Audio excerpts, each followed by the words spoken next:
Welcome to Life Lessons. The way out is in. Welcome to the deep dive. So today we're looking into something really fundamental, aren't we? This universal search for joy.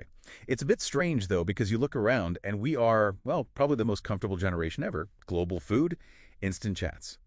Yet, so often, many of us just don't feel that joy or peace. It's a real paradox. It really is. And that's exactly what we want to explore in this deep dive. Why all these external things, these comforts, haven't really led to, lasting inner well-being for so many. We're aiming to uncover a fundamental shift in perspective that's needed to find that sustained inner pleasantness. Okay, right. Let's try and unpack this, because if you really think about it, everything we go after, the job, the money, even family connections, we're doing it for that feeling, right? For joy. But animals, they seem simpler. Full stomach, good day, their needs are just physical. Exactly. For humans, though, survival is just step one. Once the basics are covered, suddenly there are 100 new issues, things no other creature seems to worry about. Think about it historically. Things that even royalty couldn't dream of a century ago are now commonplace.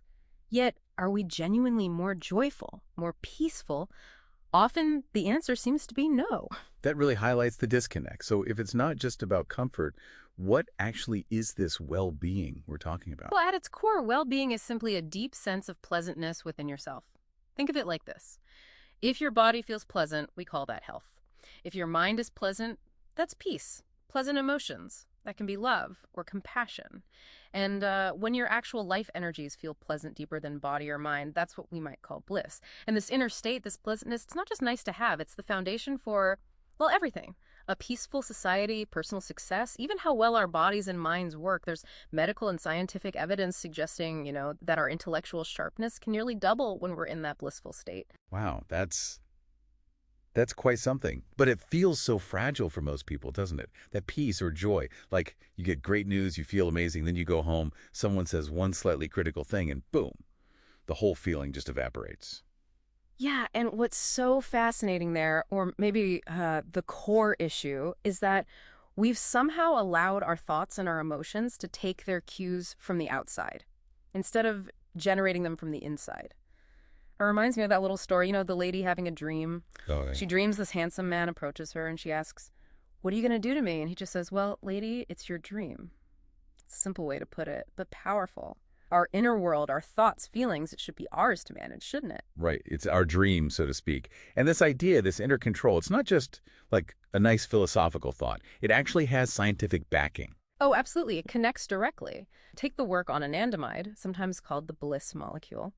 An Israeli chemist, Raphael Mechoulam, isolated it. He found that our brains have receptors for cannabis, not because we're meant to smoke it, but because the body can actually produce its own version of that bliss chemical internally.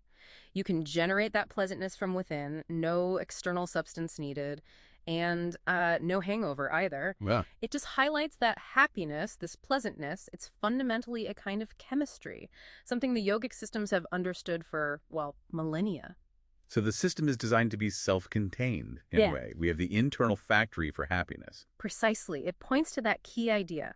The only way out is in. Think about it. Every human experience, whether it's pain or pleasure, joy or misery, it happens inside you. External events might trigger it, sure, but the experience itself is internal. Like seeing this room, the light hits your eyes, but the image is formed inside your brain. Your whole world is experienced within. Okay, so if it's all internal, what does that mean for how we usually chase peace and joy?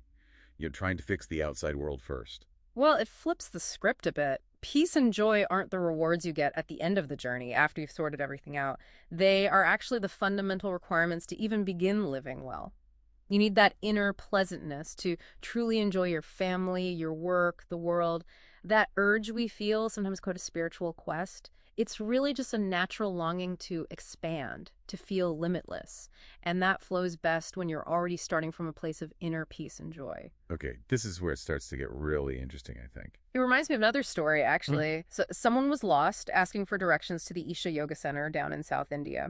And this local boy tells them, well, the way you're going now, it's about 24,996 miles. It'll take you all the way around the world. But, he says, if you just turn around, it's only 4 miles that way. It's such a perfect illustration, isn't it? Chasing joy on the outside is like that long, long journey. But the inward journey, turning around, that's just a moment, a shift. And in that moment, life changes from pursuing happiness to expressing it. So the absolute core message here, the takeaway, is that realizing our experience, all of it, the good and the bad, is fundamentally like 100% self-created. It starts and ends inside us. Exactly. And maybe that leaves you, the listener, with a thought to ponder. If you truly, deeply accepted that your inner well-being is entirely generated by you from within, what external problems, things that maybe feel overwhelming right now, would you suddenly approach with a whole new sense of mastery? Something to think about. If you enjoyed this video, don't forget to like, share, and subscribe to Life Lessons for more inspiring content.